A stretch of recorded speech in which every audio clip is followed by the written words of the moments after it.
ఈ యొక్క డిసెంబర్ నెలంతా కూడా ఎక్కడ చూసినా క్రిస్మస్ కార్యక్రమాలు జరుగుతూ ఉన్నాయి. క్రిస్మస్ ఆరాధనలు జరుగుతూ ఉన్నాయి. క్రిస్మస్ పేరిట చాలామంది సోషల్ ప్రోగ్రామ్ చేస్తూ ఉన్నారు. అలాగనే స్తుతిస్తూ ఉన్నారు, ఆరాధిస్తూ ఉన్నారు.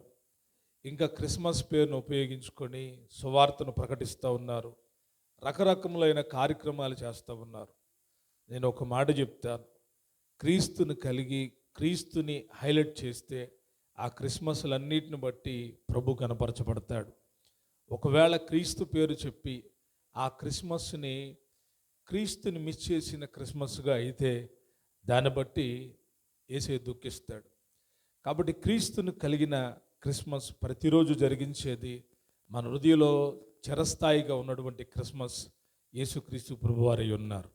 ఈ ఉదయకాలాన క్రీస్తు ప్రభువారి యొక్క పుట్టుకలో ఉన్నటువంటి ఓ ప్రాముఖ్యమైనటువంటి ప్రవచనాన్ని నేను మీకు తెలియచేయాలని ఆశిస్తూ ఉన్నాను. యేసు ప్రభువారు వస్తాడు అని, ఆయన పుడతాడు అని, ఆయన ఈ లోకాన్ని వెళ్ళే రారాజు అని, ఆయన ద్వారా నిత్యజీవం కలుగుతుందని, ఆయన తెలియజేసే ఆయన ఏమేమి కార్యాలు చేయబోతున్నాడో ప్రతి విషయాన్ని ఆయన ముందుగానే ప్రవక్తల ద్వారా తెలియజేశాడు. ప్రవక్తలందరూ కూడా యేసుక్రీస్తు ప్రభువారి గురించి తెలియజేశారు. అయితే ఆయన గురించి తెలియజేసిన ప్రవచనాలు ఆయన పుట్టుక మొదలుకొని ఆయన కాపాడబడేటువంటి దినాలు, ఆయన సేవ చేసేటువంటి దినాలు, ఆయన మరణమయ్యేటువంటి దినాల గురించి, తిరిగి ఆయన లేపబడతాడని, మరలా తిరిగి ఆయన వస్తాడని, దావీదు యొక్క సింహాసనం ఆయనకి ఇవ్వబడుతుందనే గొప్ప ప్రవచనాలు ఉన్నాయి. అయితే ఈ ఉదయకాలాన ఓ చక్కటి ప్రవచనాన్ని నేను మీకు తెలియజేస్తాను. చదువుతారా? యెషయా గ్రంథం 7వ అధ్యాయం 14వ వచనం. యెషయా ప్రవక్త ద్వారా ఇక్కడ ఒక గొప్ప ప్రవచనం యేసుక్రీస్తు ప్రభువారి గురించి ప్రకటించబడింది. ఒకసారి బైబిల్ తీసిన వాళ్ళు చదవండి. యెషయా గ్రంథం 7వ అధ్యాయం 14వ వచనం. కాబట్టి ప్రభు తానే ఒక సూచన మీకు చూపును, ఆలకించుడి. కన్యక గర్భవతి అయి కుమారుని కని అతనికి ఇమ్మానుయేలను పేరు పెట్టెను. ఈ వాక్య భాగాన్ని ఈ క్రిస్మస్ నెలలో చాలామంది ధ్యానం చేస్తూ ఉంటారు. చాలామంది ఉపదేశంగా కూడా చెప్తారు, కన్యకకి యేసుక్రీస్తు ప్రభువారు పుట్టాడు అని. అయితే ఇది ఎలా సాధ్యము? మరియా అంటది, ఇది ఎలా సాధ్యమయ్యా? నేను పురుషుని ఎరిగిందాన్ని కదా, నాకు ఇది ఎలా సాధ్యము అంటా ఉంది. అయితే మరియ కంటే ముందుగా కూడా యెషయా ప్రవక్త ఈ ప్రవచనాన్ని ప్రవచించాడు. ఈ ప్రవచనం యొక్క ముఖ్య ఉద్దేశం, ఈ ప్రవచనం ప్రవచించిన సందర్భం వేరు.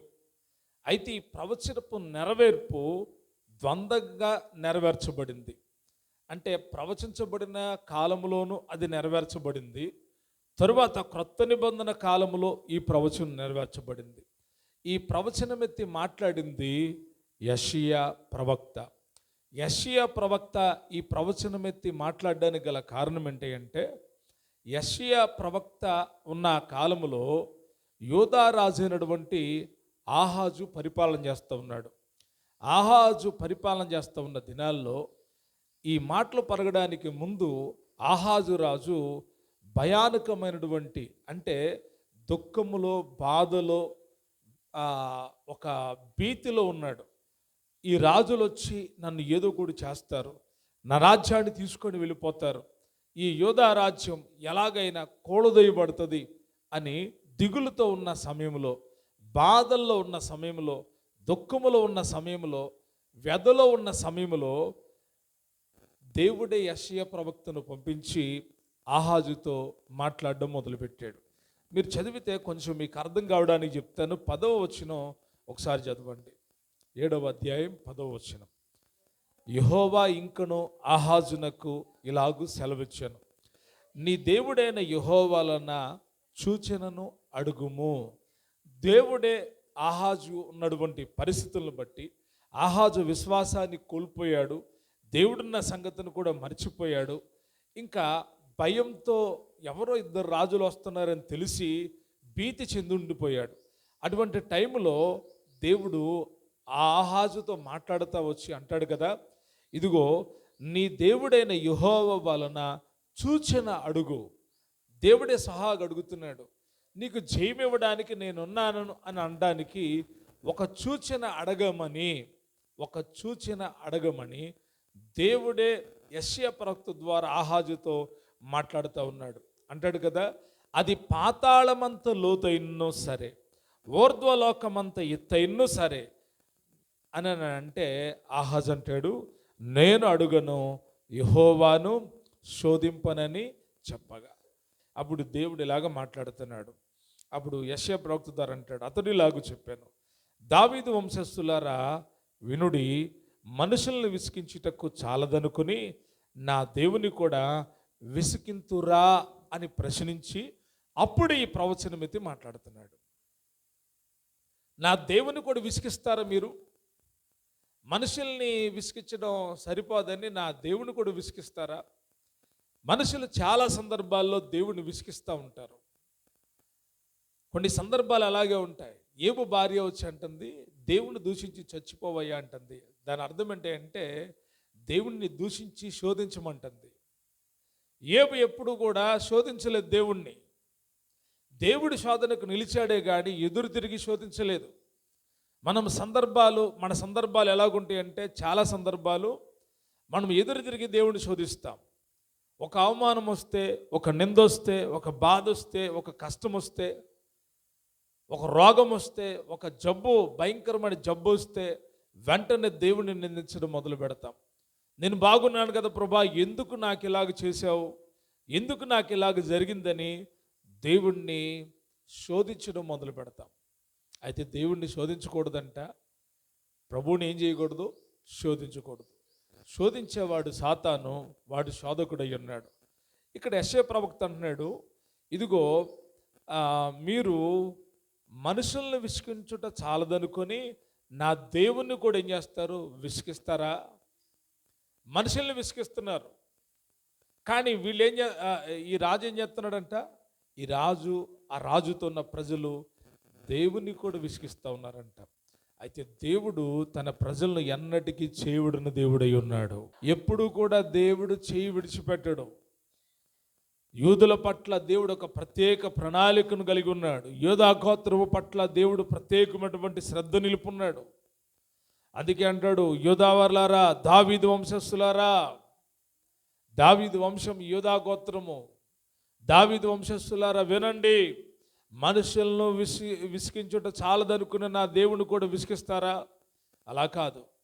నా దేవుడే మీకు ఒక సూచన చూపిస్తాడు. మార్గము లేని సమయంలో, లోకమంతా గాఢాంధకారము కమ్ముకున్న సమయంలో దేవుడే తాను చూపించిన సూచనను నెరవేరుస్తూ ఉన్నాడు. దేవుడు ఎప్పుడైనా మీ పక్షాన ఒక సూచనను చూపించాడా? దానిని తప్పకుండా దేవుడు నెరవేరుస్తాడు. ఇది నేను నీకు చేస్తాను అంటే ఆయన మరిచిపోడు, తప్పకుండా చేస్తాడు. ఇలాగే నేను దీవిస్తాను అంటే తప్పకుండా దీవిస్తాడు. అది అబ్రాహాము పట్ల దేవుడు నెరవేర్చాడు, యాకోబు పట్ల దేవుడు నెరవేర్చాడు, యోసేపు పట్ల దేవుడు నెరవేర్చాడు, ఇశ్రాయేలుల పట్ల దేవుడు నెరవేర్చాడు. అయితే వారు ఆయన అనుగ్రహించిన ఆశీర్వాదాన్ని అనుభవించి మనసు మదించిన వాళ్ళై, క్రొవ్విన వాళ్ళై దేవుని మర్చిపోయారే కానీ దేవుడు తన ప్రజలను మర్చిపోలేదు. వారిని ఆశీర్వదించిన, వారిని దీవించిన, వారిని హెచ్చించిన ఆ ప్రజలు ఆయనకి కృతజ్ఞతలు చెప్పడం మర్చిపోయారు. అయితే బాధల్లో ఉన్నప్పుడు, దిగులతో ఉన్నప్పుడు, భీతితో ఉన్నప్పుడు దేవుడు ఒక సూచన అనుగ్రహిస్తున్నాడు. ఒక సూచన ప్రవచనాత్మకంగా దేవుడు చెప్తున్నాడు. యెషయా ప్రవక్త అంటున్నాడు, ఇదిగో దేవుడే మీకు ఒక సూచన చూపిస్తున్నాడు, మీరు పసికట్టండి. దేవుని యొక్క సూచనలన్నీ కూడా మనిషినికి అంత త్వరగా అర్థం కావు. చాలా విచిత్రంగా ఉంటాయి, చాలా విశేషంగా ఉంటాయి.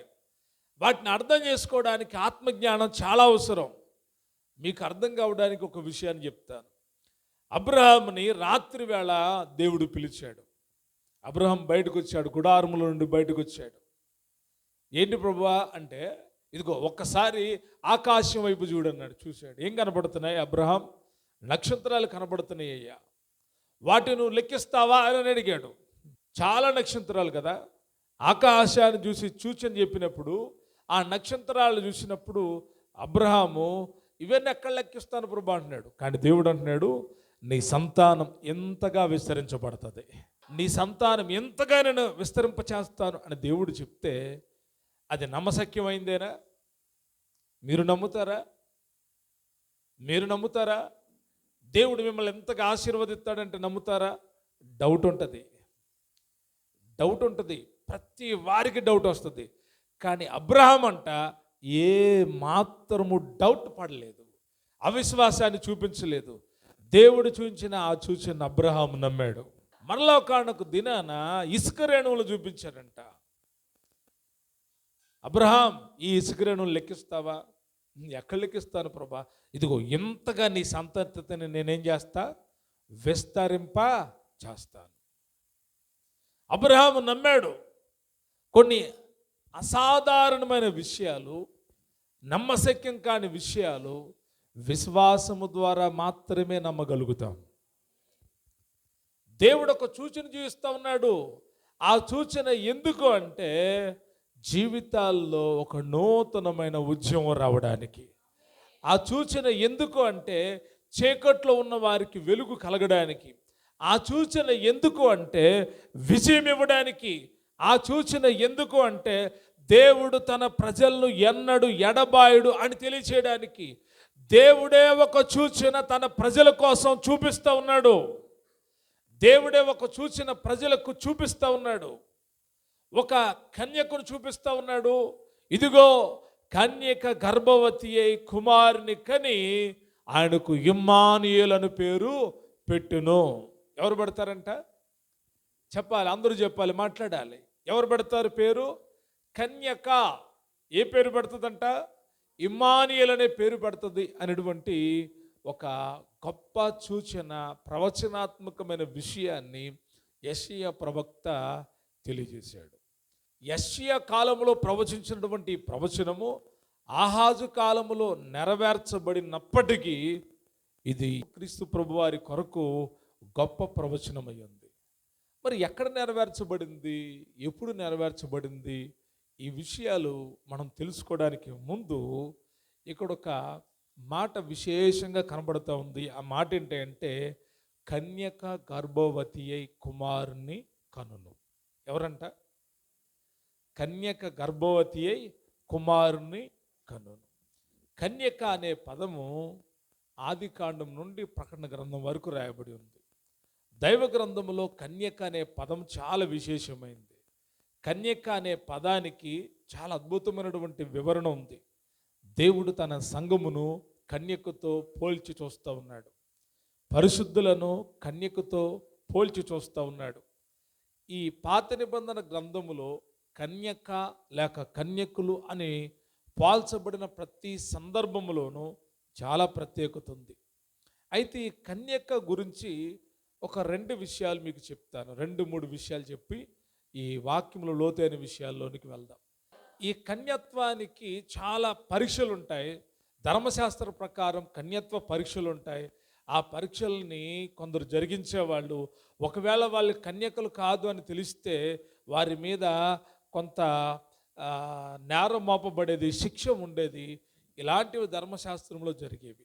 అయితే దైవ గ్రంథంలో కన్యక కన్యకులు అని కనబడిన ప్రతి చోట కూడా పరిశుద్ధత కలిగిన వాళ్ళు అని లేదు. ఈ కన్యక అనే పదానికి చాలా విశిష్టత కలిగినటువంటి పదం హీబ్రూలో రాయబడి ఉంది. ఆ పదం పేరేంటి అంటే ఆల్మా. అందరూ చెప్పండి, ఏంటిది?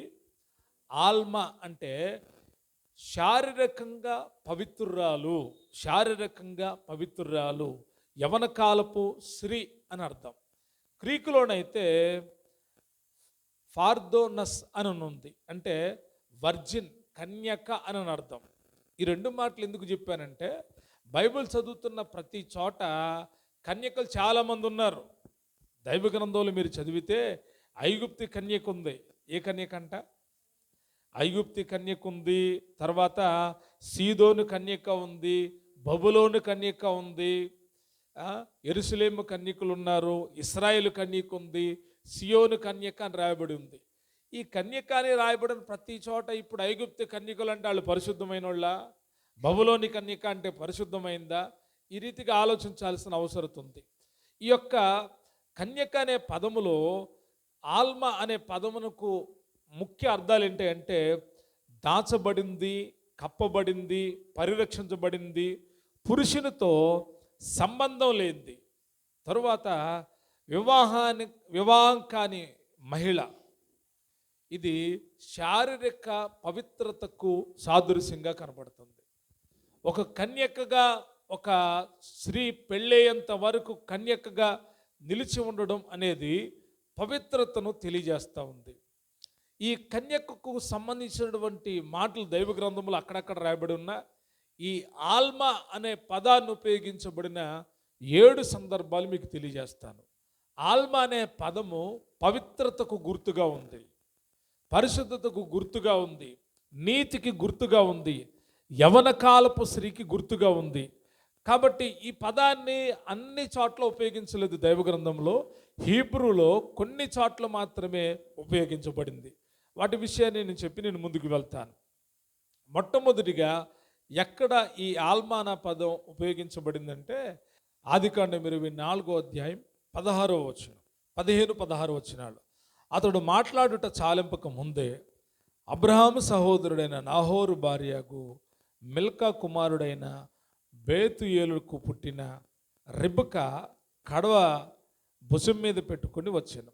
ఆ చిన్నది మిక్కిలి చక్కనిది, ఆమె కన్యక, ఏ పురుషుడు ఆమెను కూడలేదు. ఆమె బావిలోనికి దిగిపోయి కడవను నీళ్లతో నింపుకొని ఎక్కిరాగా.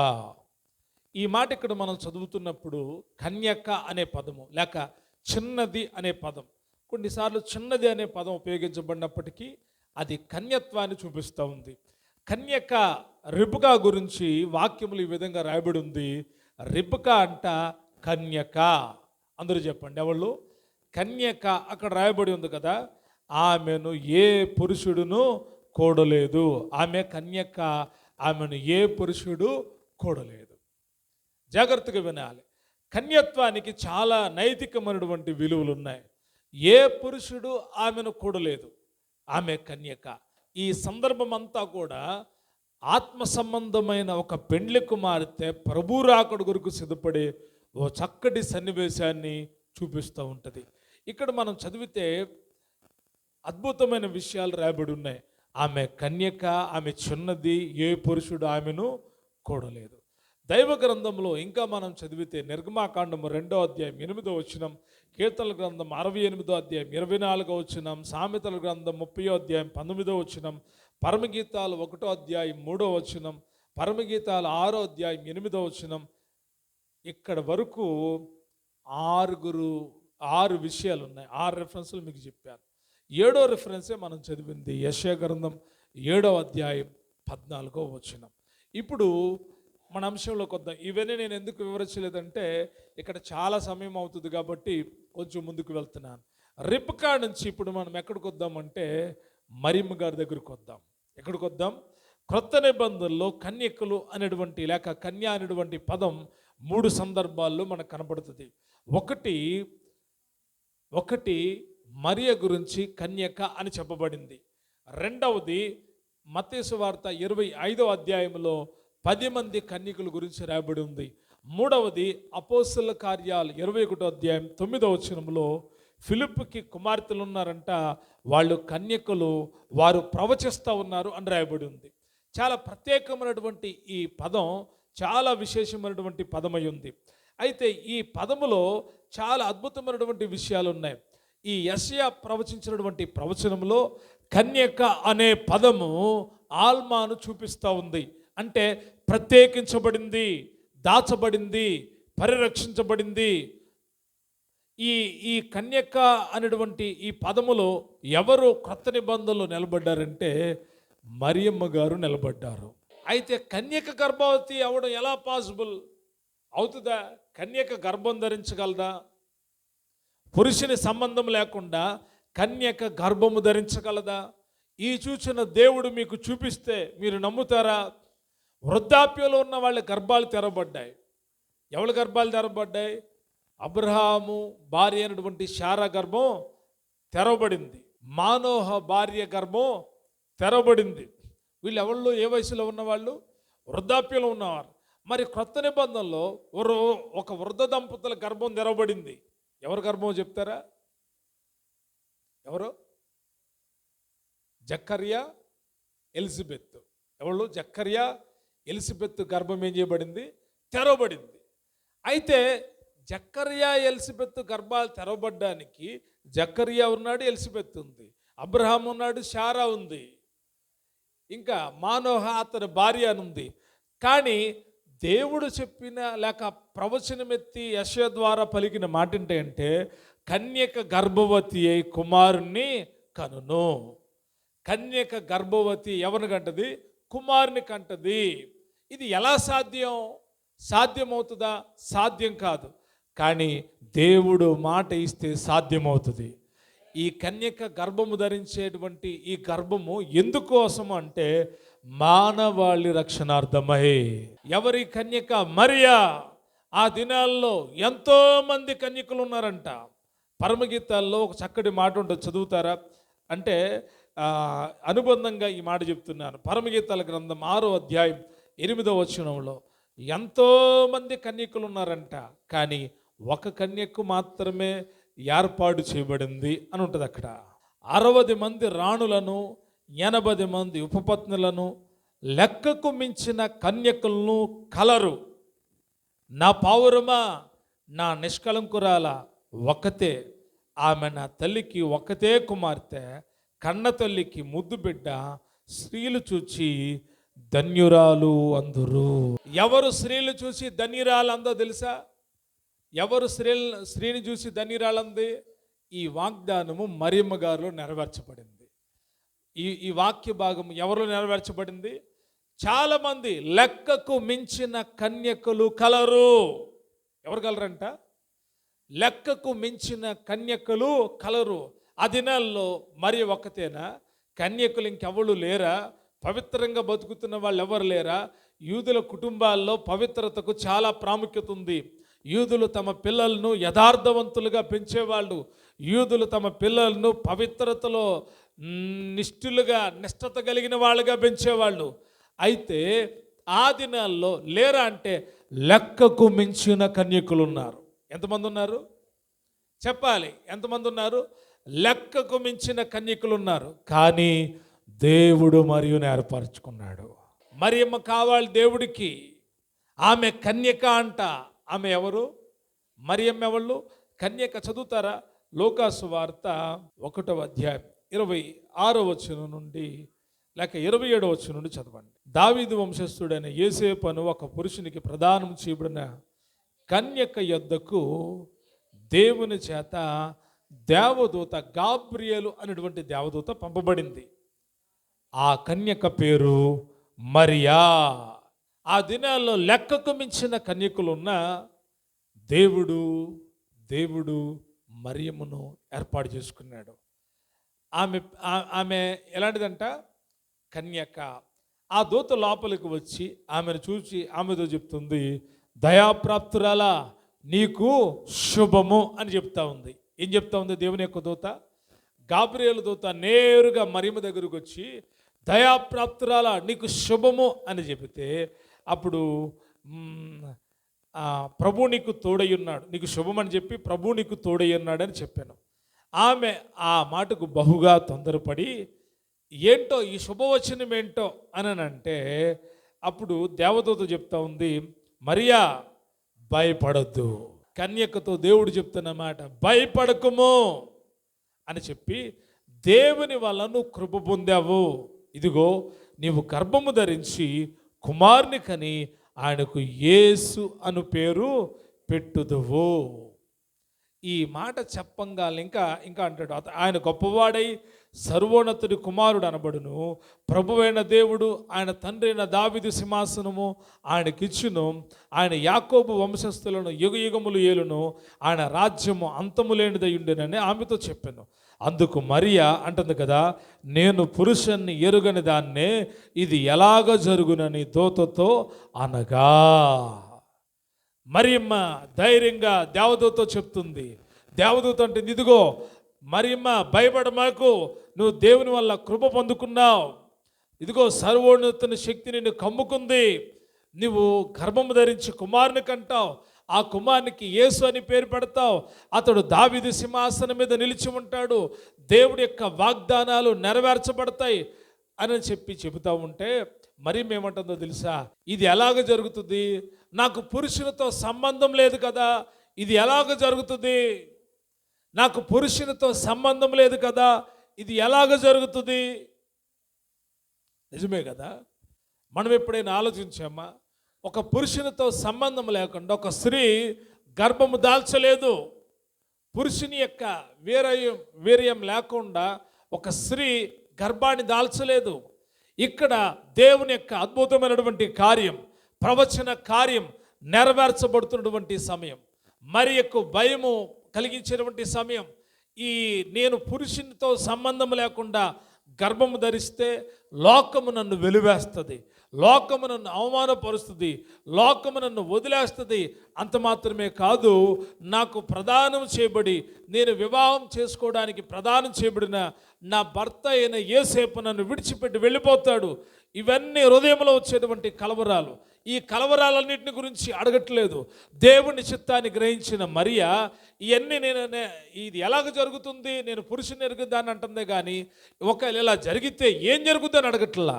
ఎందుకో తెలుసా, ఆత్మీయులు ఎప్పుడు కూడా దేవుని సంగతులు తమలో జరగాలని కోరుకుంటారు.